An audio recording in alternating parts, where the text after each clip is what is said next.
Bom dia, boa tarde, boa noite a você que vem nos acompanhando aí nos nossos estudos, né? Nos nossos estudos semanais a respeito do que Jesus ensinou, né? Os ensinos de Jesus acerca de vários temas. A semana passada a gente falou de um outro tema que era a respeito da volta de Jesus. Hoje nós vamos falar sobre a morte, né? A gente vem estudando vários temas, né? Acompanhando um guia de estudos que é chamado de Ensinos de Jesus. É uma série de estudos gravado pelo pastor Arilton, né? Pastor Arilton Oliveira, lá na Terra Santa. E a gente vem aprendendo e destrinchando, né, vários temas, né, ali temas bíblicos, né? Entre eles, a gente já estudou agora, o último foi a volta de Jesus, o que Jesus ensinou a respeito de sua volta. Hoje nós vamos entender o que Jesus ensinou a respeito da morte, um tema bastante intrigante, né? Ele aguça, né, a curiosidade das pessoas, né? Então nós vamos ver o que Jesus ensinou a respeito da morte. Como assim a respeito da morte?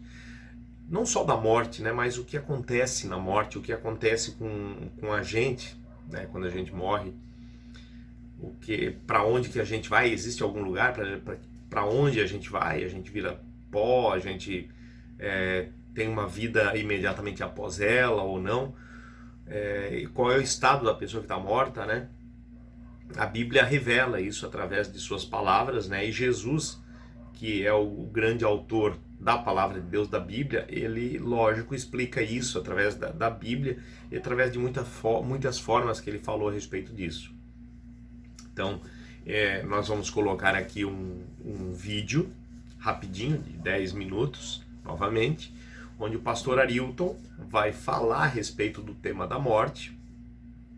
Depois do tema da morte que ele falar nesse videozinho, a gente vai retornar e vai ver, então, vai acompanhar fazendo um esmiuçamento. Eu vou colocar um slide aqui que vai destrinchar, né, aos poucos esse tema, inclusive com análise das raízes hebraicas e gregas a respeito do tema, para a gente poder entender o que significa cada termo usado, né, ali na Bíblia, e o que isso tem de significado para a nossa vida. Então, acompanhe agora o videozinho rapidinho, que eu vou colocar aqui.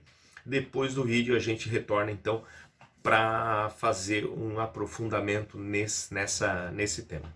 Então, eu vou colocar aqui para você. Eu vou retirar aqui a minha imagem. Deixa eu retirar aqui a minha imagem. Vou sumir de cena também, e daí você vai poder acompanhar. É só um momentinho aqui. Vamos lá então. Outro dia me deparei com um site interessante. Ele mostra o crescimento da população mundial em tempo real.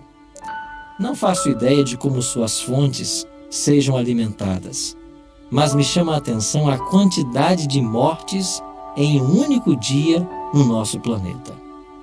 A ONU estima que morram por minuto 102 pessoas, o que daria a assombrosa marca de 6.120 mortes por hora e 146.880 mortes por dia.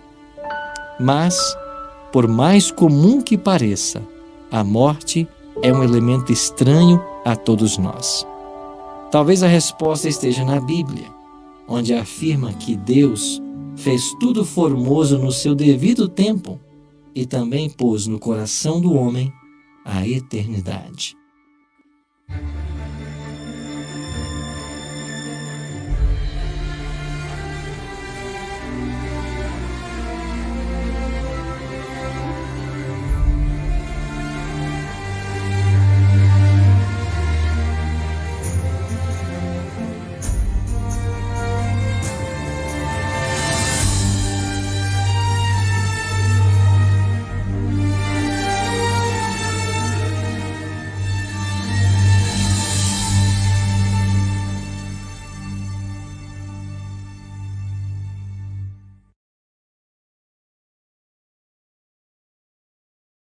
Jesus realizou muitos milagres ao longo de seu ministério terrestre, mas o maior deles e mais extraordinário foi a ressurreição de seu amigo Lázaro, que já estava morto há 4 dias.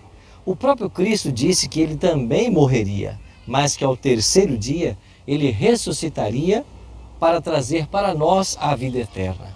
Ou seja, Cristo venceu a morte e ele tem todas as respostas que nós precisamos sobre esse intrigante tema.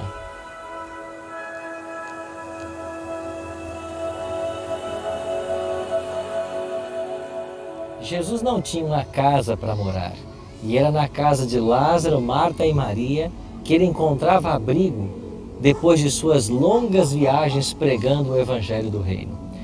Jesus gostava de estar na casa de Lázaro porque era uma casa de amigos íntimos. Ali ele estava longe dos sisudos fariseus, longe da crítica. Ali ele podia abrir seu coração aos amigos que tanto apreciavam. Certo dia, Lázaro adoeceu. Jesus não estava por aí e as irmãs de Lázaro mandaram mensageiros até Jesus para avisá-lo da doença.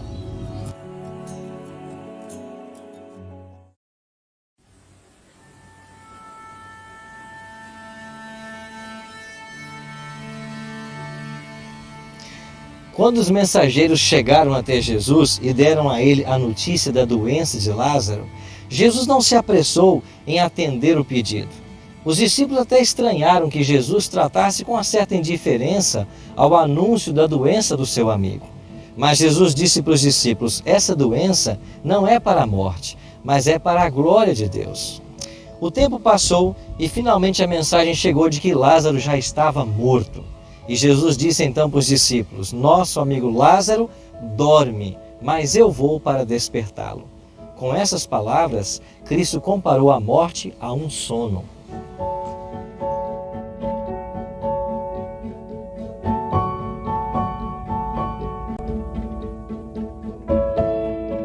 Finalmente, então, Jesus se dirigiu para a casa de Lázaro, Marta e Maria em Betânia. E quando chegou em Betânia, as irmãs vieram até Cristo e disseram para ele uma grande verdade: Senhor, se estiveras aqui, não teria morrido nosso irmão. Era verdade. Se Jesus tivesse ido para Betânia, Lázaro não teria morrido. Mas Cristo se deteve alguns dias ainda em Jerusalém, sem atender o pedido, esperando que Lázaro morresse. E agora que Lázaro estava morto, já fazia 4 dias, Jesus queria então manifestar o seu poder. E ele pergunta para as irmãs: aonde o puseram? E elas então começam a levar Jesus até o local do sepultamento.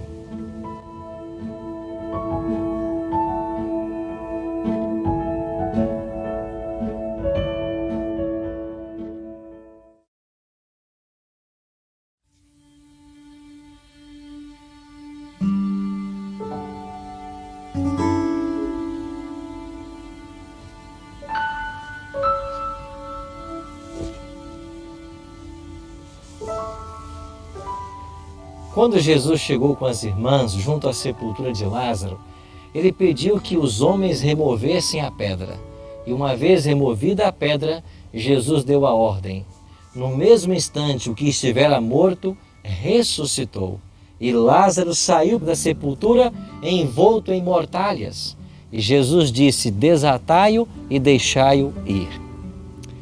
Esse foi o maior milagre realizado por Jesus. Trazer de volta à vida quem há 4 dias já estava morto. E Jesus disse que Lázaro dormia.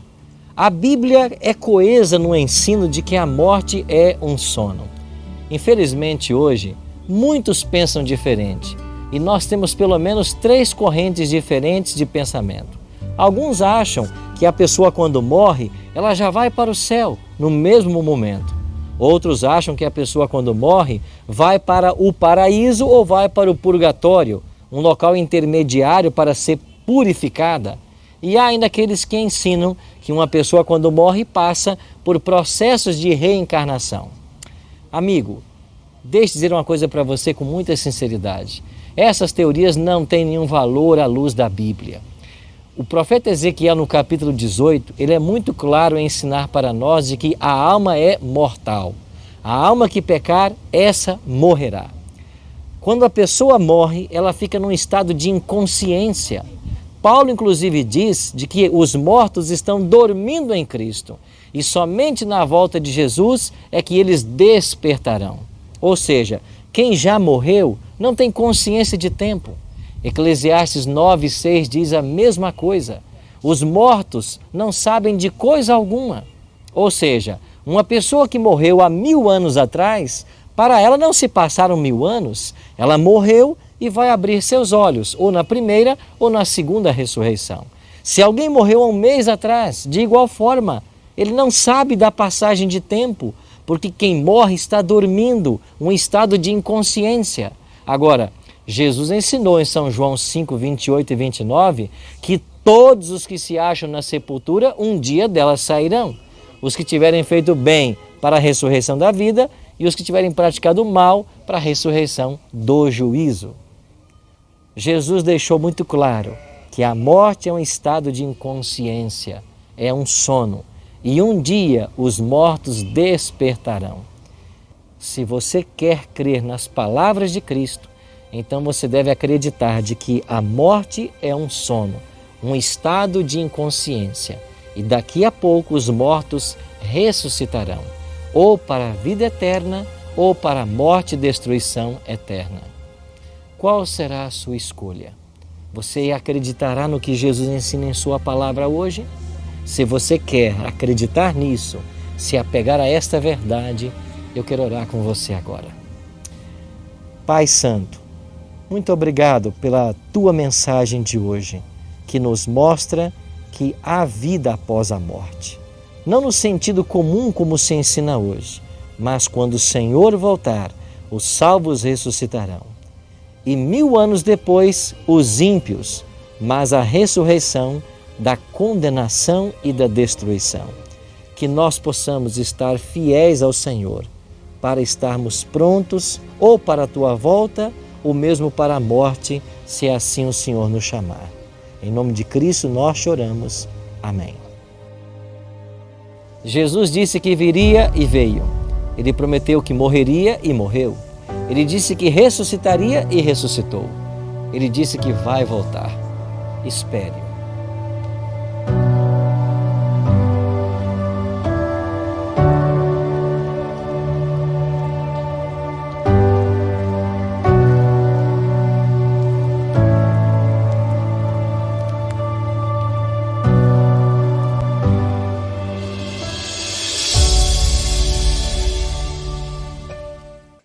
Bom, voltamos aqui então. Você percebeu, né, que foi falado bastante coisa ali, né, a respeito do que a Bíblia ensina, né, inclusive no livro de Eclesiastes, a respeito das palavras de Jesus.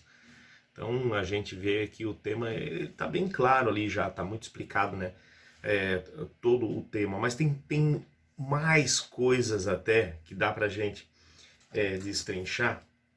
Eu fiz um apanhado aqui de vários vídeos e outras aulas que eu vi de alguns outros teólogos a respeito do assunto.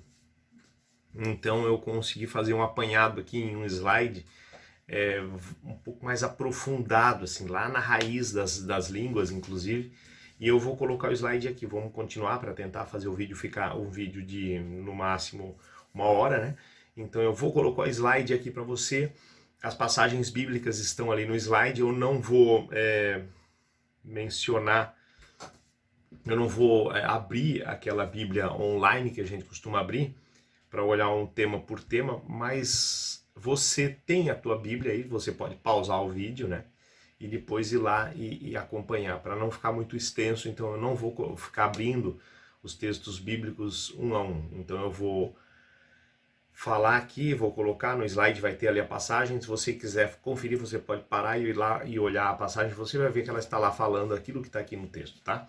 Então vamos lá então, eu vou abrir o slide aqui para você e você pode acompanhar. Daí eu vou deixar novamente a minha tela aqui menorzinha. Deixa eu diminuir aqui minha tela. Isso.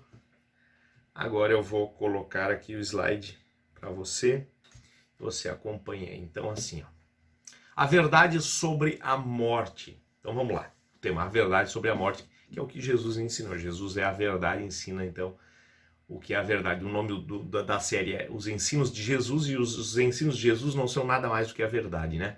Então, a verdade sobre a morte, esse tema, esse é um slide que eu aproveitei de uma outra série, e eu fiz uns acréscimos nos slides aqui. Então vamos lá, vamos adiante. Olha só, como o homem foi formado. Aí a pergunta, por que estudar como o homem foi formado, né? Sendo que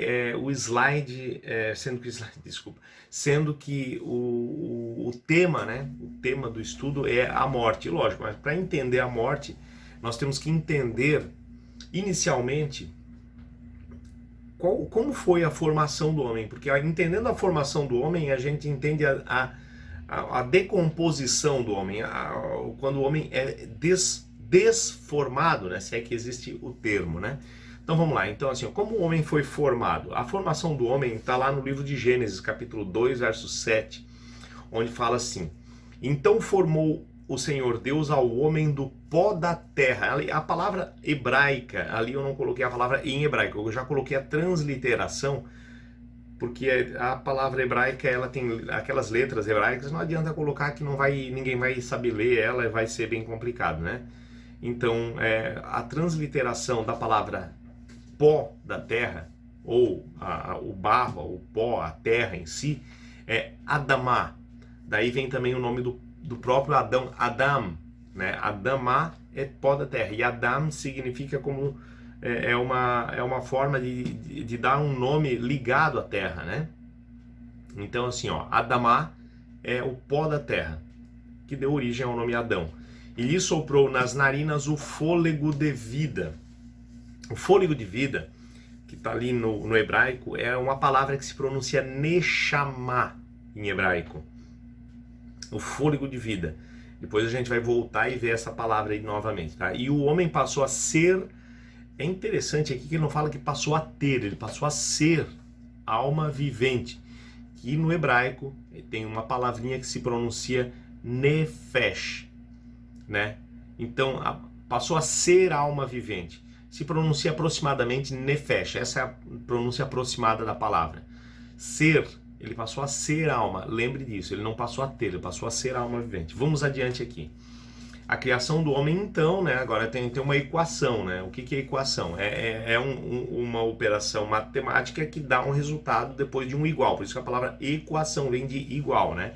Então ali, ó, o pó da terra mais o sopro ou fôlego de vida resulta em alma vivente. Por que diz sopro de vida? Porque Deus soprou em suas narinas o fôlego de vida. Então o sopro de vida, né? O sopro que deu a vida, o fôlego de vida, dá mais o pó da terra, o bonequinho lá, né, que Deus formou de Adão, e o homem passou a ser alma vivente, um ser vivo, né? Muitos textos, inclusive, com umas traduções, eu acho que tradução na linguagem de hoje, alguma coisa assim, traz a palavra ser vivo, mas a palavra ali que está nefesh, ela é uma palavra que o significado dela é a palavra alma na Bíblia, que é utilizada no hebraico e no Antigo Testamento como alma. Toda vez que você encontrar alma no Antigo Testamento, você vai encontrar algum termo que significa o ser humano por inteiro, o seu integral, né? A tua integralidade. E algumas outras vezes a palavra alma está como uma palavra que significa vida também, mas não quer dizer algo, uma entidade que sai do corpo, tá? A gente vê que a palavra alma significa a integralidade do ser humano. Indo adiante, portanto, Deus não criou o homem para que morresse, Deus criou o homem para que fizesse o quê? Criou o homem para que ele vivesse, né, eternamente, não para que morresse. Alma vivente, né?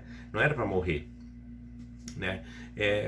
Não existe a palavra, mas vamos só fazer uma brincadeira, um jogo de palavras. Deus não criou o homem para ser uma alma morrente, digamos assim. Não existe a palavra, né? Para ser uma alma vivente, uma alma que vivesse, tivesse uma vida, né? Uma vida eternamente, né?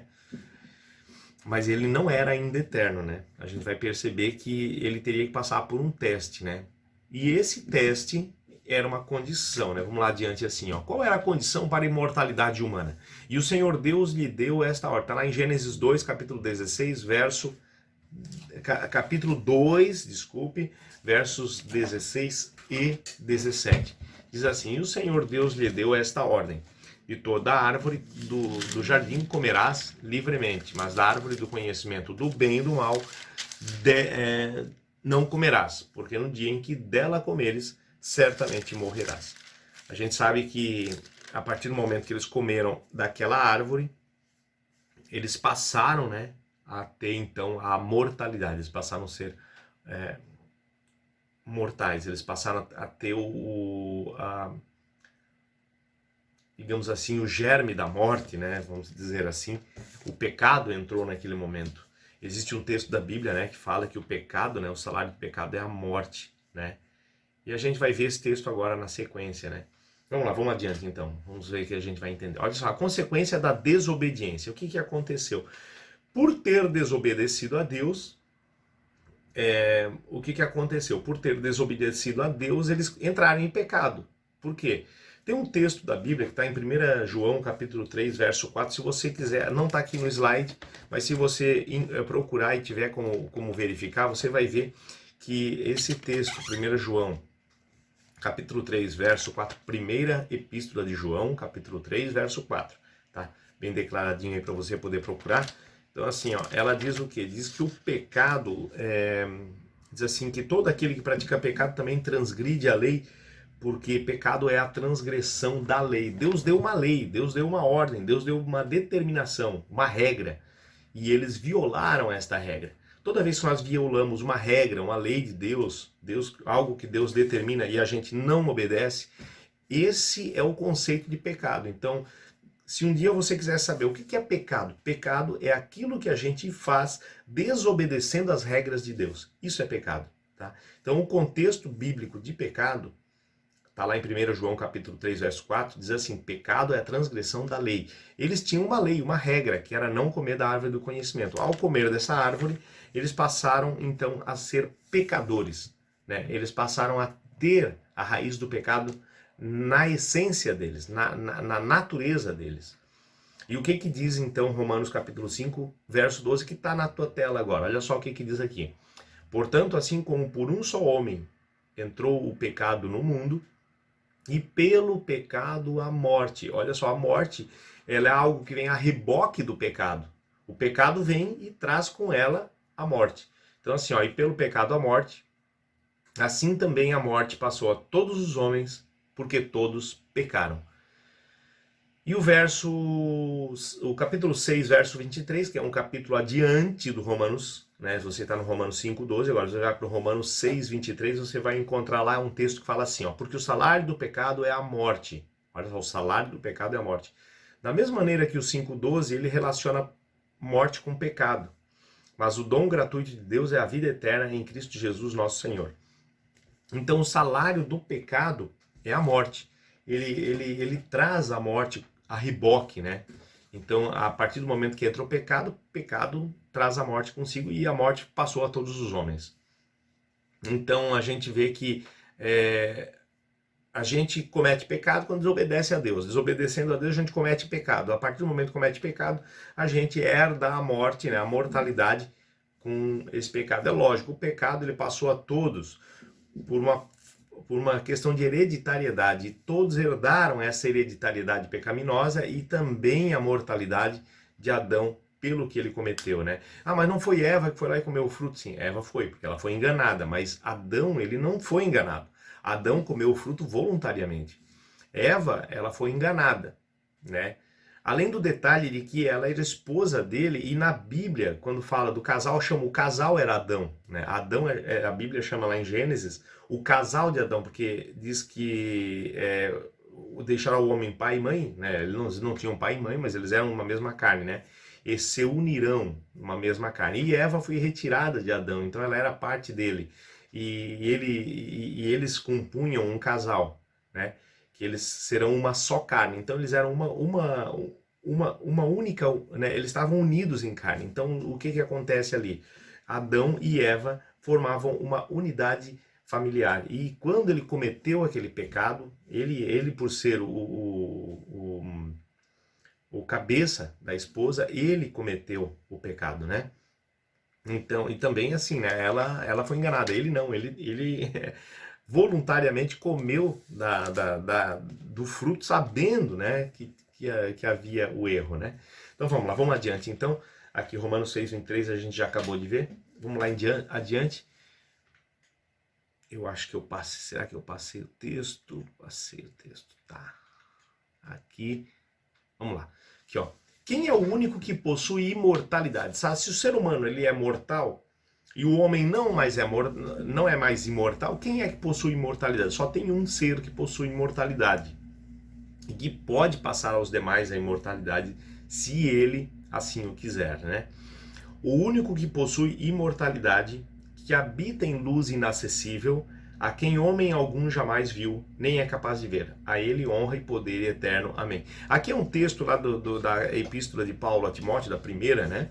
No capítulo 6, verso 16, onde Paulo, o apóstolo Paulo, ele se refere a Deus, e ao falar de Deus, ele faz essa observação: o único que possui imortalidade. Então Deus é o único que possui imortalidade. Todos os outros seres podem morrer se não estiverem ligados a Deus, né? Vamos adiante. A alma, então se Deus é o único que possui imortalidade, a alma é imortal? Não, ela não é imortal? A pergunta, né? Então olha só o que diz Ezequiel capítulo 18, verso 4. Eis que todas as almas são minhas, como a alma do Pai, também a alma do Filho é minha. A alma que pecar, essa morrerá. Então esse detalhe que a alma é imortal, ela não é imortal, porque o texto está falando que a alma morrerá. Se ela pecar, ela morrerá. E quem que pecou? Todos. Então todas as almas morrerão se não se achegarem, se não buscarem a Deus. Capítulo 18, verso 4 de Ezequiel, né? Profeta Ezequiel. Bom, se todos morrem, então vem a pergunta, né? O que acontece na morte? Tá, todos morrem, o que acontece? Aí é tudo que a gente tá buscando, né? Primeiro a gente tá chegando, indo lá atrás verificar por que o homem morre. Agora que a gente sabe por que o homem morre, o que acontece na morte. Olha só, se a gente for lá para o livro de Gênesis, no capítulo 3, verso 19, a gente vai encontrar um texto onde Deus, ele ao conversar com Adão e Eva depois do pecado, ele então fala para Adão o seguinte. Lógico, Deus lançou ali uma condenação a cada um que participou daquele primeiro pecado, né? Tem a serpente, tem o homem, e o homem foi o primeiro que recebeu, depois a sua esposa, e depois então a serpente. E diz assim, ó, o texto, né? No suor do teu rosto comerás do teu pão, até que tornes a terra, pois dela foste formado. Porque tu és pó, Adam, né? Adamá é a palavra quase igual à palavra de pó, né? Tu és pó, e ao pó tornarás. Então assim, ó, por que no suor do teu rosto comerás do teu pão? Porque até ali ele não teria desgaste físico. Ele tinha uma energia que nunca se acabava. Ele era um ser perfeito. Ele não tinha falha. Mas ao pecar, ele caiu daquela perfeição, decaiu daquele estado e passou a estar no estado decaído, um estado de pecaminosidade, um estado onde o seu próprio vigor físico, ao estar longe da fonte da vida, começou a cair e começou a diminuir até o ponto de chegar à morte, né? Por quê? Porque a partir do momento que a gente peca, a gente se afasta de Deus, né? A gente se afasta de Deus para pecar primeiramente, mas depois que pecou a gente não consegue mais se manter na presença de Deus e a gente vai se afastando de Deus até que a gente acaba morrendo, porque Deus é a fonte da vida. A humanidade se desligou de Deus, por isso vem a religião que religa a humanidade com Deus, né? Então assim, ó, a humanidade se desligou de Deus e o que aconteceu? Começou a acontecer o cansaço, o envelhecimento, a destruição da saúde e tudo mais, né? Tudo isso surgiu. E por fim a morte, as doenças e por fim a morte. Então as pessoas elas morrem por causa de vários fatores que vieram como consequência do pecado, né? Então aqui está dizendo que ele voltaria ao pó. E aí eu queria abrir agora e mostrar para você um outro texto que fala o contrário daquele primeiro que a gente viu. Se lembra que a gente viu o texto, como é que o homem foi feito, né? Foi Gênesis capítulo 2, verso 7, que tinha uma equação, né? Qual era a equação? Pó da terra, é o Adamá, mais o Neshama, que é o fôlego de vida, igual ao Nefesh, que era a alma vivente. Homem, né, o pó da terra, mais o fôlego de vida, igual à alma vivente. Mas aqui, agora, tem um texto que está lá no capítulo 12 de Eclesiastes, que fala o contrário, fala quando se desfaz esses elementos, ou seja, o pó, o fôlego de vida se separa do pó, o pó cai morto na terra, o fôlego de vida volta para Deus e ele faz o contrário daquilo que aconteceu. Quer ver? Olha aqui, lá no capítulo 12, verso 7. Então, eu quero que você preste atenção ali, diz assim, ó, e o pó volte à terra, como o era. Que pó? O pó do qual foi feito Adão, né? Adão e cada pessoa, né? Cada pessoa volte o pó à terra da mesma maneira que foi feito, como era, né? Porque Adão foi feito do pó. E o espírito, ali está a palavra ruach, volte a Deus que o deu. Aí se você parar para pensar, você vai se lembrar, peraí, mas quando eu li lá no livro de Gênesis, não falou ruach, lá falou Neshama. E lá não falou espírito, lá falou fôlego de vida. Diz que Deus soprou nas suas narinas o fôlego de vida. Ele passou a ser alma vivente. Aqui agora fala espírito. Então, o espírito, aquele espírito que sai do corpo, né? Aquela ideia. Só que não é isso que quer dizer, não. Infelizmente, né? A gente tem a nossa sociedade está permeada com essa ideia do dualismo platônico, em que existe a carne e o espírito, uma coisa milita contra o outro, e a carne, o corpo é como se fosse a prisão, né, do espírito, e o espírito está livre desse corpo quando sai dele. Mas isso não é o conceito bíblico, a Bíblia não ensina isso. Se você parar para analisar, diz que a Bíblia fala que o homem passou a ser alma vivente, e aqui ele usa um termo espírito, a palavra ruach no hebraico. E agora, eu gostaria que você prestasse só atenção numa coisinha. Lá, quando a gente falou lá no começo em Gênesis, falava assim, ó, soprou nas suas narinas o Neshama. Neshama, o que era? Fôlego de vida. E aqui diz que e o Ruach volte a Deus que o deu. Então, quando ele está falando volte a Deus que o deu, a gente sabe que Deus deu o Neshama. Mas aqui está usando outra palavra, por quê? Qual a razão de usar outra palavra? Aqui ao invés de Neshama, porque lá a gente viu que deu o Neshama. Aqui está dizendo que devolve o Ruach que Deus deu. Então, qual o significado da palavra Ruach? Vamos adiante? Vamos lá, vamos puxar aqui. Olha só, a palavra Ruach em hebraico, ela se escreve daquela forma que você está vendo ali, lá tem a pronúncia no lado. E olha só a definição no hebraico. Respiração, vento. Aí a palavra espírito. Então, olha só, respiração. Então, a gente poderia traduzir essa palavra, já que a definição, a primeira definição dela é respiração, a gente poderia traduzir, então, por e o pó volte à terra como era, e a respiração volte a Deus que o deu. E aí a gente entende, porque Deus deu o fôlego de vida, que é a respiração. Tá, mas por que são duas palavras diferentes? Na verdade, são duas palavras diferentes, mas elas são sinônimas. É igual no português a gente falar o fôlego e a capacidade de respirar. É a mesma coisa, entende? A única coisa, as palavras são diferentes, mas o significado é o mesmo. Então vamos lá, vamos seguir adiante. Então aqui, ó, você vendo que a palavra espírito que está ali não quer dizer uma entidade que sai do corpo, mas sim o fôlego que Deus deu. Meramente a respiração, a capacidade de ser vivo, a capacidade de respirar. Vamos adiante? E por curiosidade, a própria palavra espírito, ela tem na sua raiz, olha só, na sua raiz, a mesma raiz da palavra respiração, da palavra inspiração, da palavra suspiro, da palavra espirro. Todas essas 5 palavras, todas as 4 palavras depois de espírito, todas as quatro, elas têm um significado de quê? De ar. Ar orgânico, a pessoa respirando, né? O ar que ela respira, pulmonar, olha só. Respiração, ela respira. Inspiração, que é um ato de absorver o ar né? Sugar o ar para dentro do pulmão. Suspirar, que é quando você solta, suspirar. Espirro, quando você expele com força o ar do pulmão.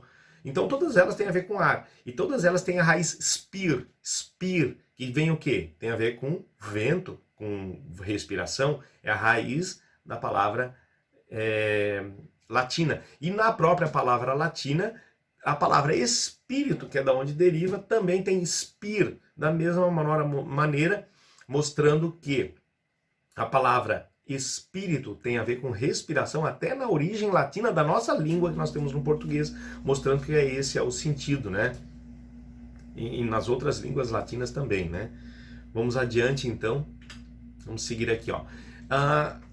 Antes aí eu já coloquei uma palavra, que é isso, né? É assim, ó, essa é a palavra pneuma. Pneuma é a palavra que está no Novo Testamento para espírito. Tá, mas como assim Novo Testamento? Tem outra palavra? Vamos explicar aqui para não dar confusão.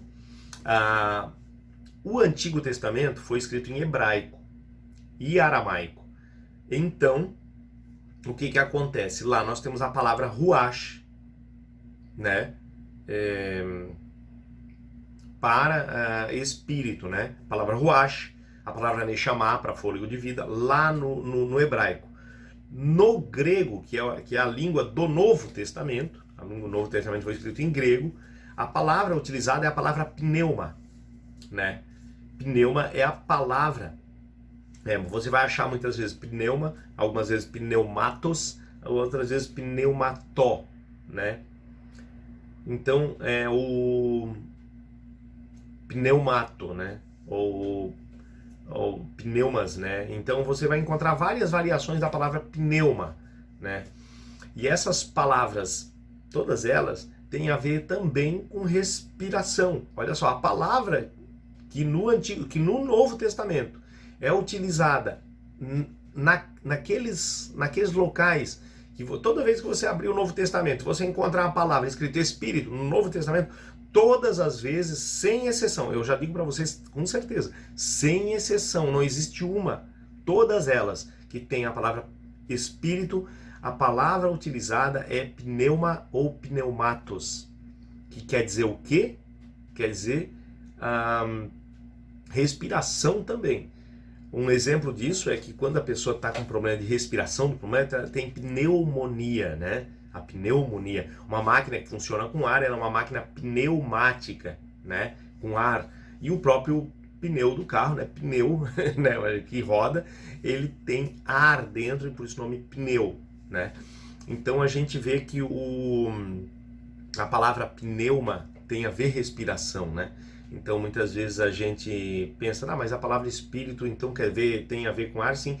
E tanto no Antigo Testamento, lá atrás, como no Novo Testamento, você pode ver em todas as passagens que fala de espírito, ele tem como palavra raiz uma palavra que se volta lá para a palavrinha que tem a ver com respiração. Ele aponta para o que? Respiração, fôlego. Então, nenhuma vez na Bíblia há uma conotação na palavra espírito para algo que sai com consciência do corpo, né? Nada. Toda vez que tem isso na Bíblia, essa palavra, ela se refere a uma respiração, né? Então, vamos lá, vamos adiante que eu queria mostrar Aqui tem também agora o dicionário Strong da palavra pneuma, né? Quantas vezes que ela foi traduzida, né? Por vários textos. Para ainda fechar essa questão do espírito, eu queria falar ainda para você uma outra coisa. Você já viu o texto de Lucas 23, 46? Você já deve, né, ter lido esse texto. Lucas 23, 46, que é quando Jesus dá o último suspiro e morre. E nesse texto é interessante que o texto ele fala assim, olha só, eu vou tentar trazer para você aqui na versão bíblica, se você tiver a sua Bíblia, você pode abrir lá em Lucas 23, 46, ele fala assim, ó, então Jesus clamou em alta voz, Pai, nas tuas mãos entrego o meu espírito, e dito isso, expirou. Você já deve ter lido esse texto quando Jesus morre, né, entrega o espírito a Deus e morre, né, na cruz. Olha só o que esse texto traz no original grego. Lógico, ali eu botei como seria mais ou menos a tradução de palavra por palavra, o que não é muito correto, mas só coloquei a tradução de palavra por palavra para a gente ter uma noção do significado de cada uma, porque há uma necessidade depois de arranjar isso e colocar a forma mais arranjada dentro da nossa forma linguística para a gente entender. Mas se fosse traduzir palavra por palavra, o que não é uma tradução muito correta, né? Toda pessoa que estuda a língua sabe, né, que a partir do momento que você precisa traduzir, você não pode traduzir palavra por palavra. Você tem que entender o contexto para fazer, né? Muitas vezes a forma de dizer uma expressão, ela não tem... tem palavras que não vão fazer sentido na nossa língua. Então o texto, mas ele diz mais ou menos assim. E, tendo clamado com uma voz alta, o Jesus disse: Pai, para dentro das mãos de você eu comprometo o espírito de mim. É lógico, né? O texto a gente sabe o que queria dizer daquela forma. Isso agora, tendo dito, ele respirou seu último. Ou seja, tendo dito isso, suspirou, né? Deu o último suspiro em que morre, né? E olha só que interessante, as duas palavrinhas ali, a palavra pneu, ela aparece nas duas palavras, né? Tanto no entrega o meu espírito, e tendo dito isso, expirou, ou respirou por último. Olha só, né? Então, ó, espírito, respirou. Por quê? Porque quando a gente morre, a última coisa que a gente faz é soltar o último, né? Expirar, soltar, né? O último suspiro, solta, né? Então, nesse momento, a pessoa morre. Por isso que ela entrega né, o fôlego a Deus, né? Ela morre e o seu fôlego não mais está com ela, não mais pertence a ela, volta a Deus. Então a gente vê aqui que o texto tem muita coisa a ver, as duas palavrinhas estão ligadas, né? Mostrando o significado, então, das palavras, né? Bom, indo adiante aqui, a gente vai ver então agora aqui que a gente encontrou então aquela parte, né, que é o corpo. Olha só, o corpo volta ao pó, o fôlego de vida volta a Deus, e então como resultado disso, o ser vivo ou a alma vivente deixa de existir. Porque para iniciar a existência da alma vivente houve a junção dos termos, desses elementos, né? Não havendo mais esses elementos, então não há mais a alma vivente, não há mais o ser vivo. Ele para de existir, deixa de existir, né? Vamos adiante aqui. Como é o estado dos mortos, então? Se o homem deixa de existir, como é que é o estado? Então aqui, o texto bíblico explica isso também. Lá no livro de Eclesiastes, capítulo 9, verso 5, diz assim: porque os vivos sabem que hão de morrer, mas os mortos não sabem coisa nenhuma. Olha só, os mortos não sabem coisa nenhuma. Então não há consciência na morte, né? Nem tão pouco terão eles recompensa. Como assim? Quer dizer que a pessoa que morreu ela não vai ser recompensada, né, pelas obras? Não enquanto estiver morta. Ela vai ser recompensada, mas o quê? Aqui está falando de estado dos mortos, né? Aqui está falando, ó, os mortos não sabem de coisa nenhuma, nem tão pouco terão eles recompensa, enquanto nesse estado de mortos, entende? Porque a sua memória jaz no esquecimento. A memória dos mortos jaz no esquecimento. Eles não têm memória, a memória se foi. Eles não terão recompensa enquanto estiverem nesse estado de mortos. Por isso que é necessário que eles sejam ressuscitados para receber a sua herança. Olha que interessante, né? Se eles não ressuscitarem, eles não terão o quê? Não terão a sua recompensa. Vamos adiante. Amor, ódio, o mesmo verbo, né? Capítulo 9, Eclesiastes 9:5, agora Eclesiastes 9:6 na sequência, né? O verso 6 diz assim: amor, ódio, inveja, para eles já pereceram. Para sempre, como mortos, lógico, nesse mundo, né? Para sempre, não tem eles parte em coisa alguma do que se faz debaixo do sol. Nesse sol, nessa terra que é, né? Essa primeira terra, primeiro céu e primeira terra que vão passar que vão existir até Jesus voltar, nessa terra, eles não têm parte nenhuma mais. Eles só terão parte na nova terra, caso se salvem. nessa não terão parte em coisa alguma do que se faz debaixo do sol. Vamos adiante aqui. Tudo quanto te vier à mão para fazer, faze-o conforme as tuas forças, porque aí o verso 10. Eu queria que você prestasse atenção nesse detalhezinho. Olha só. Conforme as tuas forças, porque no além, a gente fala, eu vou para o além, né? Olha só o que quer dizer o além que foi colocado aqui. A palavra hebraica para além aqui é Sheol, porque no além, para onde tu vais, não há obra, nem projetos, nem conhecimento, nem sabedoria alguma. Então, esse além que está falando aqui, quando você vai para o além, você não vai para um lugar onde tem conhecimento ou sabedoria. Não tem nada lá. Olha só, diz que lá no além, onde a gente vai, não tem conhecimento, não tem sabedoria, não tem obra, não tem projeto.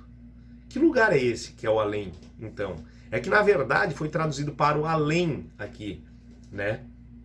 Mas algumas traduções podem trazer de forma diferente, né?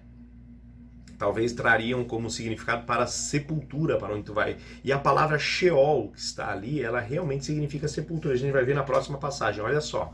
Aqui, a passagem nós vamos ver depois. Então vamos ver primeiro aqui o significado da palavra Sheol. A palavra Sheol está ali e está dizendo assim, olha, substantivo feminino, de submundo, lugar para o qual as pessoas descem à morte. Que é onde? Sepulcro, né? Então, a definição completa, diz assim, ó, Hades, ou mundo dos mortos, como se fosse um retiro subterrâneo, embaixo da terra, incluindo seus acessórios e internos, sepultura, inferno, cova. Inclusive, a palavra inferno vem do, que é uma palavra de origem latina, que ela não está aqui, mas ela é usada muitas vezes para fazer o quê? Muitas vezes a palavra inferno é traduzida dessa palavra Sheol que está lá no hebraico.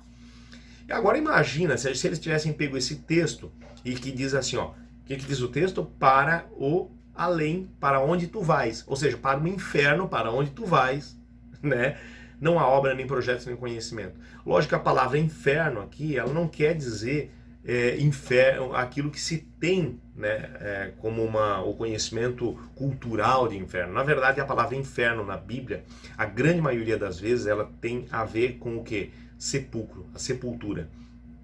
A gente vai estudar a fundo isso também mais à frente, a gente vai ver que o inferno que arde com fogo e enxofre, que mata as pessoas, não é um conceito bíblico.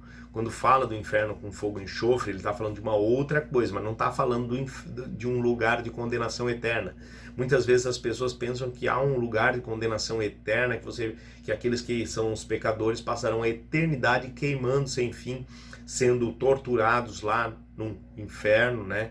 E, na verdade, o termo que fala aqui é que todos vão ao inferno, que é, na verdade, a sepultura e não um lugar de tormento.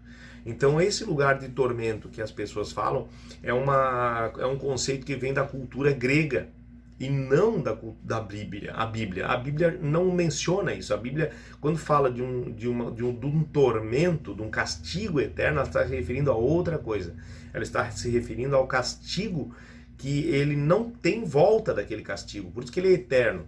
Muitas vezes alguém é castigado, colocado em uma prisão, ele está sendo castigado, mas um dia aquela prisão termina. Então aquele castigo não foi eterno porque ele volta daquela prisão. Muitas vezes a pessoa ela é condenada a açoites, né? O teu castigo vai ser açoites. Ela vai ser açoitada, não vai ser eternamente açoitada. Ela é açoitada com 20 chibatadas, sei lá, lembrando aqui apenas a época dos açoites. Quando termina as chibatadas, ela retorna à sua condição anterior e o castigo não foi eterno. Até nos dias atuais, quando um pai ou uma mãe dão um castigo para um filho, o cantinho do pensamento, coisa assim, ele não é eterno. A criança não vai ficar eternamente no cantinho do pensamento. Ele é um castigo por um tempo e depois a criança sai daquela reprovação, daquela disciplina, né? Ela volta ao seu status quo ante, né? Então, não é um castigo eterno. Agora, uma segunda morte, ele não tem como voltar de uma segunda morte. Então, por isso que ele é considerado um castigo eterno. Você é castigado e não volta mais dele. Por isso. E a segunda morte, se você olhar lá no Apocalipse, vai falar que o lago de fogo, onde os ímpios são jogados dentro dele, é chamado de segunda morte. E se é uma segunda morte, por isso que é um castigo eterno. Você não volta da morte, Você volta dessa primeira morte, mas da segunda não. Da segunda morte não tem retorno. E até o próprio Satanás vai sofrer essa segunda morte. Vai cair lá e vai morrer. Embora para ele vai ser a primeira, ele vai cair dentro do lago, que é chamado de segunda morte. A Bíblia lá no Apocalipse fala que o lago de fogo de enxofre é a segunda morte. Então quando fala de um fogo, enxofre, está falando disso lá. Não está falando do inferno que a Bíblia traz como sepulcro. A palavra inferno, toda vez que a Bíblia falar em inferno traduzido de Sheol ou de Hades no grego, ela significa sepulcro. Tanto que a gente sabe que Jesus foi sepultado e muitas pessoas, quando traduziram isso ali, dizem que Jesus foi para o Hades, que é sepulcro. E como eles tinham um conceito de que Hades significava um lugar de tormento, surgiu a ideia de que Jesus foi até ao inferno. E lá no inferno ele teria pregado para pessoas que se perderam. Lá no inferno ele teria discutido com Satanás. Lá no inferno ele teria pregado para pessoas que estariam perdidas. Então, é por isso que no começo existia uma versão do creio, da oração do creio em Deus, Pai, né? Que ela dizia que Jesus desceu ao inferno. Mais tarde mudaram para desceu à mansão dos mortos, porque foi percebido que, na verdade, a tradução mais correta da palavra Hades, né, era sepulcro ou sepultura, e não o inferno, que se crê, aquele inferno, né, de Dante Alighieri, né, aquele inferno com Satanás ali espetando as pessoas com fogo, né? Se fosse assim o inferno, então significa que Satanás teria um prêmio, né? Ele se divertiria no final. Deus terminaria o mundo, daria um prêmio para ele, as pessoas que se perderam, e aí tudo isso vai contra o contexto bíblico, né? Porque primeiro Satanás seria premiado, e segundo porque as pessoas torturadas de certa forma teriam uma vida eterna também. Então tudo contrário ao que a Bíblia diz. E a Bíblia fala que aqueles que se salvarem terão a vida eterna. Então não faz muito sentido. Então os que não se salvarem terão logo a segunda morte, que é um castigo eterno, morrer para sempre, né? Mas vamos adiante para a gente não se estender muito aqui. Então, estado dos mortos é esse aí, Sheol, né? Então a gente já viu aqui o Sheol, né? Que é o significado dele é sepulcro. E aqui a gente vê um outro texto que traz a mesma palavra Sheol. Olha só, esse texto está lá no livro de Jó. Jó, capítulo 7, verso 9 e 10. Olha só. Tal como a nuvem se desfaz e passa, aquele que desce ao Sheol, e aqui a palavra traz desce à sepultura, jamais tornará a subir. Como assim jamais tornará a subir? Jesus não vai ressuscitar ele? Sim, mas ele não vai subir de lá por conta própria. Se não fosse Deus que o chama e retira-o de lá, ele jamais voltaria de lá. Então, o que o texto está querendo dizer é que a pessoa que desce ao sepulcro, por si só, por sua vontade, ele não retorna. Nunca mais tornará a sua casa. Por quê? Porque a sua casa faz parte dessa primeira terra. O primeiro céu e a primeira terra. Nem o lugar onde habita o conhecerá. Jamais. Por quê? Porque quando Jesus vier, ele vai transformar a terra, vai mudar tudo isso aqui. Então o lugar que habita não é mais... O lugar onde habita não é mais... Não vai existir mais. Né? Vai ser tudo uma nova terra, um novo céu, né? Então, o texto está dizendo que nós só temos uma parte nessa vida, nessa terra, nessa primeira terra, que é enquanto a gente tem a nossa existência aqui, depois acabou. A gente vai para o Sheol, a sepultura, acabou. Então aqui fala, desce a sepultura, Sheol. Então aqui foi bem traduzido o texto, ó, sepultura. Da mesma maneira, a palavra é a mesma, só que lá chama de além, né? Para o além, para onde tu vai, né? Aqui fala sepultura. Então, mas é lá para a sepultura, para onde tu vai, é a mesma coisa. Então a palavra significa sepultura. Lá poderia, ao invés de além, ser dito sepultura. Algumas versões trazem para o sepulcro, para onde tu vais, né? Vamos adiante. Olha só o verso 19 do capítulo 3 de Eclesiastes, né? Eclesiastes, capítulo 3, verso 19, né? Finalizando e fechando, ele diz assim, ó: porque o que sucede aos filhos dos homens sucede aos animais, o mesmo lhes sucede. Como morre um, assim morre o outro. Todos têm o mesmo fôlego de vida. Ruach.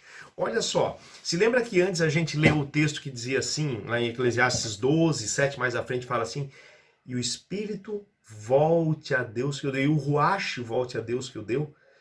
Na mesma tradução, quando chega nesse texto, ao invés de falar, quando fala dos animais, daí não fala de espírito, fala do fôlego de vida. Talvez o tradutor, quando traduziu lá, preferiu que, como fala dos homens, então vamos falar do espírito, volte a Deus que o deu. Mas quando eu vou traduzir aqui dos animais, eu não vou dizer que o animal tem espírito, então eu vou botar aí o mesmo fôlego de vida. Mas só que a palavra que está aqui, ruach, é a mesma. A palavra que está usada aqui para o fôlego de vida é a mesma palavra que é usada em Eclesiastes 12:7, onde fala que o ruach, volte a Deus que o deu. O fôlego de vida, simplesmente. Tão somente o fôlego de vida. E aqui chega a dizer, inclusive, olha só, todos têm o mesmo fôlego de vida. Todos quem? O homem e o animal. E nenhuma vantagem tem os homens sobre os animais, porque tudo é vaidade. O texto está dizendo que o nosso fôlego de vida e o fôlego de vida de um animal é o mesmo. Então não é um espírito que sai do corpo, porque senão a gente teria que entender, né, que os animais têm um espírito, né? Embora algumas pessoas acreditem, digamos, aquele espírito, a entidade que sai do corpo, embora algumas pessoas acreditem nisso, né? Mesmo pessoas que acreditam na Bíblia de uma forma um pouco mais séria e que acreditam na doutrina do espiritualismo, mesmo essas não teria que ser uma forçada muito grande na barra de dizer que animais também têm espírito, né? E nem elas acreditariam nisso. Então a gente vê que fôlego de vida é a palavra utilizada para essa palavra hebraica, ruach. E nenhuma vez você vai ver essa palavra com uma conotação que não seja fôlego de vida. Então, se ela foi traduzida de uma forma errada, você tem que entender que não é isso que ela está querendo dizer. O tradutor, na hora de traduzir, se ele foi um pouco infeliz na tradução, se você for ao hebraico original, você vai ver que ela quer dizer o quê? Fôlego, respiração. Vamos adiante, então. De onde vem a crença de que algo consciente, né, sai do corpo na hora da morte? De onde vem essa crença? Bom, a gente sabe, você já deve ter percebido que eu falei antes, que vem da cultura grega, né? Do dualismo platônico. Platão, ele pregava que o corpo, que o homem é formado por duas entidades, a matéria e a não matéria, que é espiritual. E a matéria é a prisão da espiritual. Quando a matéria morre, a espiritual se desprende, está livre, né? Ele pregava isso. Isso é o dualismo platônico. Mas a gente sabe que a Bíblia lança onde foi a raiz de tudo isso, lá no começo, lá no Jardim do Éden, inclusive. A gente vê que quando Adão e Eva pecaram, olha só o que tem ali nesses termos, capítulo 2 de Gênesis, verso 17, onde Deus dá a ordem a eles e ele fala assim, ó, mas da árvore do conhecimento do bem e do mal não comerás, porque no dia em que dela comeres, certamente morrerás. Certamente morrerás. Então Deus disse, vocês vão morrer, certamente. Ou seja, Deus deu certeza de que eles morreriam. Aí vem a serpente no capítulo seguinte, falando com Eva, e diz assim, então a serpente disse à mulher, é certo que não morrereis. A serpente também deu certeza, você percebe, a serpente deu certeza de que eles não morreriam. Mas quem é que estava certo? Eles morreram? Morreram, né? Eles não estão aí andando, né, por aí. Eles morreram. Né? A Bíblia relata que eles morreram, né? Então quem é que estava certo? Deus estava certo. A serpente mentiu. E qual foi a mentira? É certo que não morrereis. Então a contrariedade à verdade da morte sempre foi uma artimanha de Satanás. Satanás sempre quis provar ao homem, desde o começo, que ele não morreria. E ele continua hoje, a partir do momento que o homem passou a morrer, né? Olha só, porque o homem, ele prometeu que eles não iam morrer. Então aí vem assim, olha só o que diz. Após a constatação da morte, qual passou a ser a nova estratégia de Satanás? Por que nova estratégia? Porque Satanás disse para eles, ó, vocês não vão morrer. Mas só que daí eles morreram. Aí então, com isso, fica claro, né, que Satanás estava errado. Mas para Satanás tentar manter a sua mentira com cara de verdade, não, mas o que na verdade ocorre assim, ó, morre o corpo só, mas a alma não morre, a alma continua. Então, o que aconteceu? Satanás manteve a mentira, só que reformulou ela, né? E reformulou ela para dizer que existe algo dentro de você que não morre, mas na verdade a Bíblia diz o quê? A alma que pecar, essa morrerá. Então a Bíblia fala que quando a gente morre totalmente. Não sai nada do teu corpo vivo, com consciência. Porque os tais, olha só o que diz lá em 2 Coríntios 11, capítulo 13, verso 14, onde Paulo está falando do quê? Está falando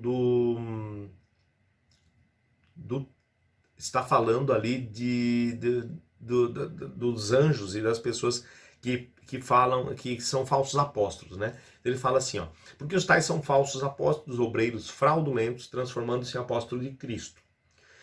E não é de admirar, porque o próprio Satanás se transforma em anjo de luz. Ele está falando aqui, no meio desse texto todo, ele acaba falando uma verdade, de que o Satanás consegue, né, se transformar em anjo de luz. Satanás consegue o quê? Se disfarçar. Ele consegue assumir uma outra forma, da mesma maneira que os seus anjos também. Então, quando você vê alguma entidade que você acha que é um espírito, uma alma de alguém, né?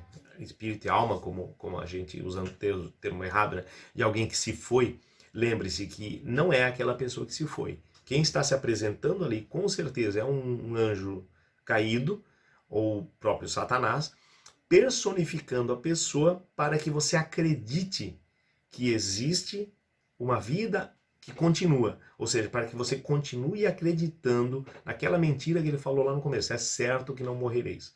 Sempre foi essa a estratégia dele, dizer que você não morre. Por quê? Para mostrar que você pode continuar pecando. Só que a Bíblia deixa bem claro, o salário do pecado é a morte. E quando chegar no final dos tempos, nós teremos a morte eterna. Através do quê? Através da segunda morte. E você morre e não tem nada que sai do corpo. Diz lá, e o que diz Eclesiastes? A sua memória jaz no esquecimento, né? E o próprio Jesus considerou a morte como um sono, tá?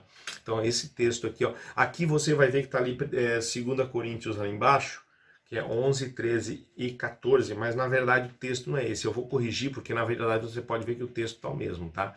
Então eu vou corrigir isso depois no slide, e isso aqui está no livro de João, tá? Então ignore o texto que está embaixo, eu vou fazer essa correção no slide.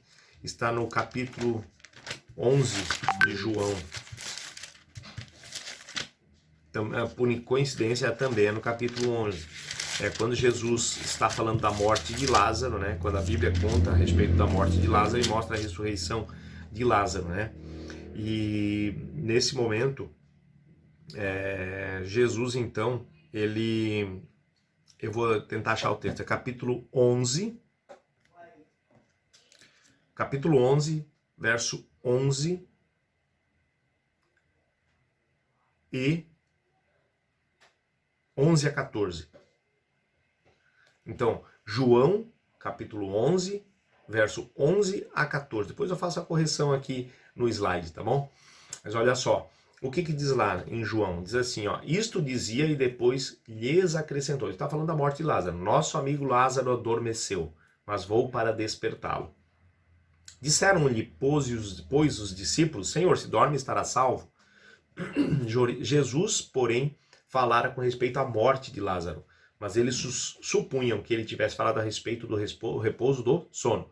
Então Jesus lhes disse claramente, Lázaro morreu. Então Jesus comparou a morte de Lázaro a um sono. E no sono a gente não tem consciência. E quando a gente dorme e depois a gente acorda, o que acontece? Parece que passou pouco tempo, né? Então, a morte, segundo a Bíblia, segundo o ensino de Jesus, é comparável a um sono, né? Ó, ali, ó, Lázaro adormeceu, se dorme estará salvo. Ó, Jesus falar a respeito da morte, Lázaro morreu. Vamos adiante. Até quando os mortos permanecerão na sepultura? Vamos lá, então João capítulo 5, versos 28 e 29 diz assim, não vos maravilheis disto, porque vem a hora em que todos que se acham nos túmulos ouvirão a sua voz e sairão, os que tiverem feito o bem para a ressurreição da vida, e os que tiverem praticado o mal para a ressurreição do juízo.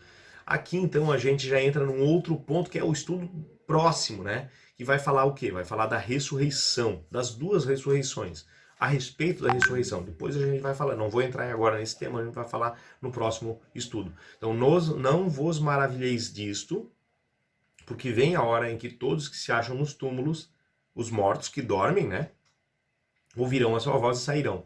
Os que tiverem feito bem, para a ressurreição da vida, e os que tiverem praticado mal, para a ressurreição do juízo. Então, olha só, até quando as pessoas mortas permanecerão na sepultura? Até a ressurreição. Até a ressurreição, quando Jesus chamar e ressuscitar a pessoa. Então, antes disso, ninguém vai estar em lugar nenhum, né? Tá, e Jesus, o que aconteceu com ele, né? Vamos ver aqui o texto ainda, né? Porquanto o Senhor mesmo, dado a sua palavra de ordem, ouvida a voz do arcanjo, ressoada a trombeta de Deus, descerá dos céus, e os mortos em Cristo ressuscitarão primeiro. Então, novamente, frisando, né? Você vai permanecer na sepultura até a ressurreição, e a ressurreição, a volta de Jesus, né? Até a volta de Jesus, quem morreu vai ficar na sepultura até a volta de Jesus.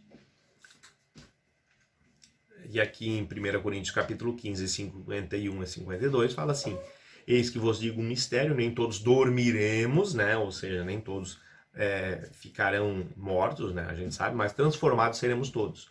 Num abrir e fechar de olhos ao ressoar da última trombeta, a trombeta soará, os mortos ressuscitarão incorruptíveis e nós seremos transformados. Então, ali fala novamente ressurreição. Então, o que acontece? Nós ficaremos na cruz, ficaremos na sepultura até a volta de Jesus e a ressurreição. Novamente, o verso seguinte fala assim, porque é necessário que este corpo corruptível se revista da incorruptibilidade e que o corpo mortal se revista da imortalidade. 1 Coríntios, capítulo 15, verso 53. Aí vem a seguinte pergunta. O que dizer, então, dessa afirmação de Jesus na cruz ao bom ladrão, né? Bom ladrão não, é o ladrão que se converteu, né? Olha só, o que dizer dessa frase? E Jesus lhe respondeu: em verdade te digo que hoje estarás comigo no paraíso. Você já viu esse texto? Deve estar se perguntando, se a gente fica no sepulcro até a volta de Jesus e a gente não recebe nenhuma recompensa antes, só na ressurreição, por que Jesus disse para o bom ladrão: e em verdade digo que hoje estarás comigo no paraíso? E o paraíso já é a recompensa, né? Então, de que forma? É que na verdade esse texto foi traduzido erroneamente. Você pode pensar, já está achando defeito na Bíblia? Não, a Bíblia ela não tem defeito.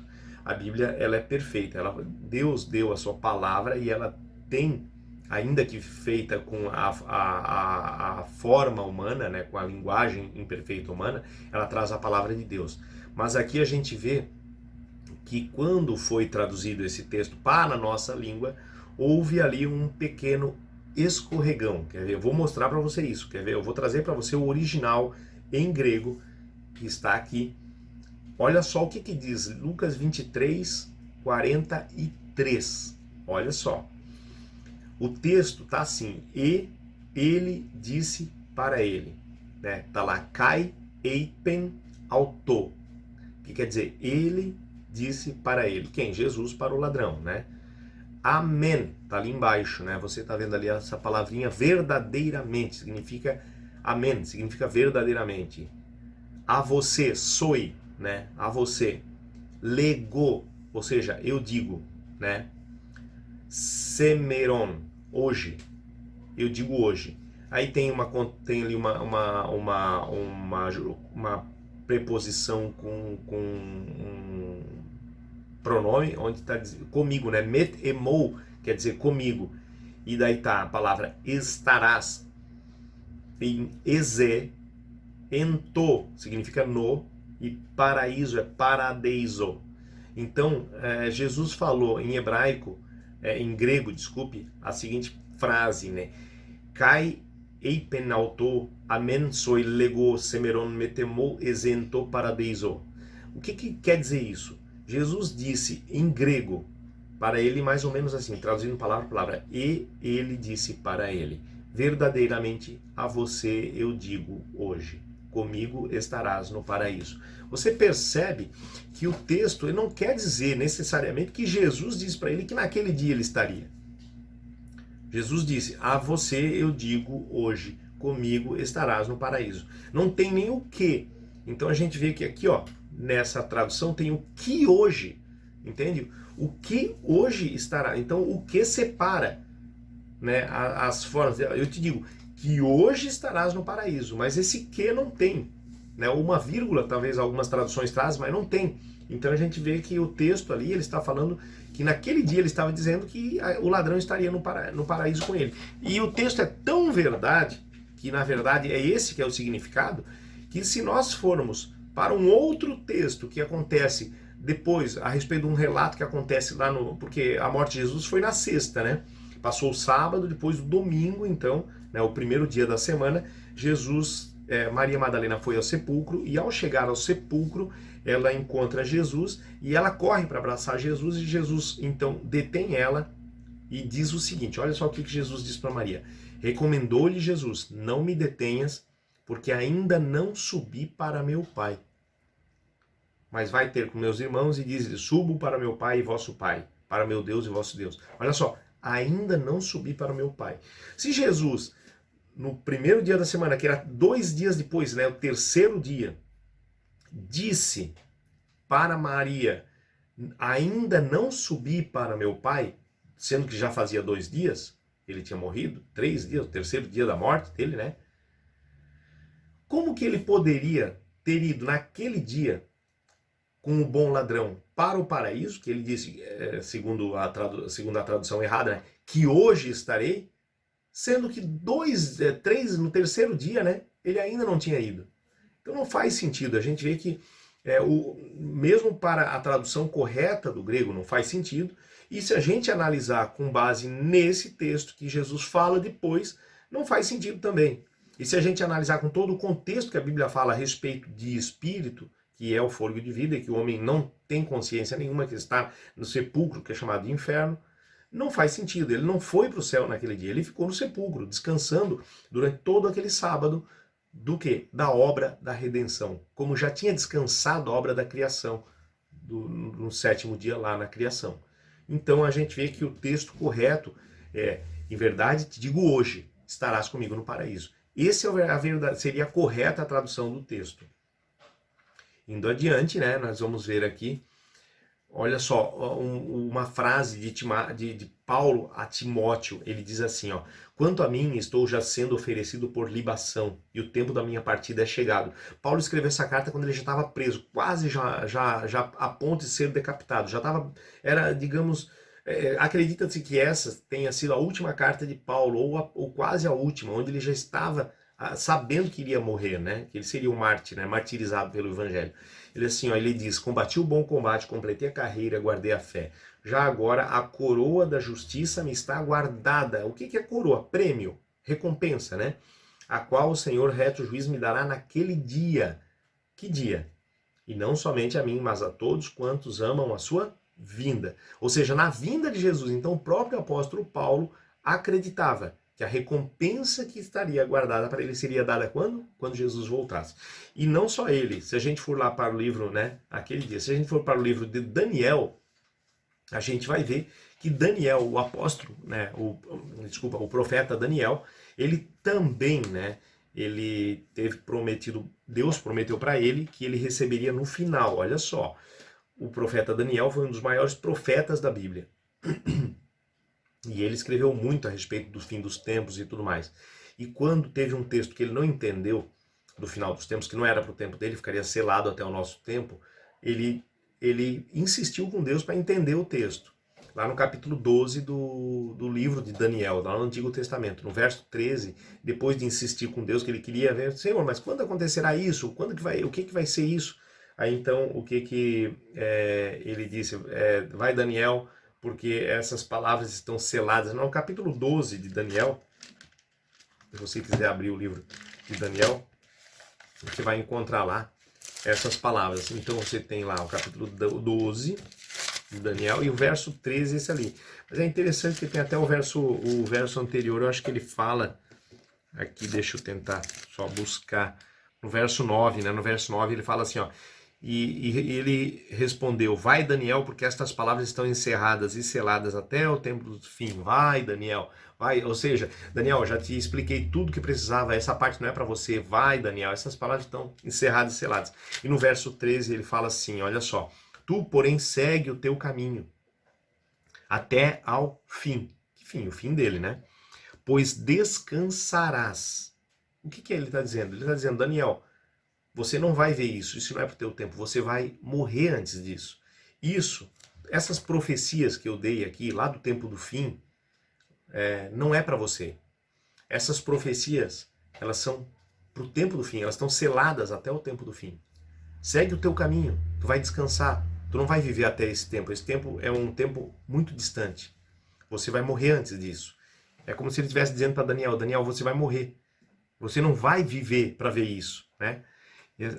Pois descansarás. E ao fim dos dias, ou seja, lá quando se cumprir essa profecia, lá no fim dos dias, te levantarás para receber a tua herança, tá ali o texto. O que quer dizer te levantarás? A gente falou de ressurreição, né? Antes. Então, na ressurreição é que ele então vai receber a herança. Então, da mesma forma que Paulo, que o apóstolo Paulo, ele acreditava, o profeta Daniel, que após a ressurreição é que ele receberia a herança. Então não existe nem uma condenação eterna, que você vai para o inferno, que fica queimando eternamente, nem que você vai para o céu também na hora da morte. O que acontece é o que a gente já leu aqui exaustivamente. Você vai ao pó, você volta ao pó como era, e não tem nada que sai de você consciente, porque a memória jaz no esquecimento. E pronto. Até quando? Até a ressurreição. Na ressurreição é que Deus vai então dar a você e a mim aquilo que cada um de nós merecemos. Tá? Então a gente vê que a Bíblia é muito clara nesse sentido, né? Até inclusive a gente falou do Lázaro, né? Agora imagina, vamos supor que quando a gente morre, a gente já vai para o céu ou para o inferno. A gente imagina que Lázaro, ele foi, né? Se fosse nesse conceito, ele teria ido para o céu. Ele não seria uma pessoa que teria ido para o inferno, ele teria ido para o céu. Nesse contexto aí, né? Não estou dizendo que eu acredito nessa visão, porque a Bíblia não prega isso. Mas vamos supor que Lázaro já estava 4 dias morto. Quando Jesus foi lá e ressuscitou ele estava 4 dias. E Lázaro saiu e abraçou todos, foi recebido por todos, né? Agora imagina como seria essa situação se essa doutrina de que quando a pessoa morre ela vai para o céu na hora que morre fosse verdadeira. Lázaro teria morrido, ficado 4 dias no céu, no paraíso, vivendo num jardim do Éden, no paraíso, num lugar maravilhoso lá no paraíso, e de repente ele volta. E não só para essa terra cheia de pecado e sofrimento, mas também para morrer de novo ainda. Você vê que não faz sentido mesmo, né? A Bíblia mostra que não faz sentido, né? Em vários contextos, os escritores bíblicos não acreditavam dessa forma, eles acreditavam numa recompensa só na ressurreição, e o próprio Lázaro aqui não faria sentido, ele ficaria com raiva de Jesus e não agradecido. Você entende? Você percebe que não faz sentido, né? Então é isso. Então você vê aí que isso é o final, né, da nossa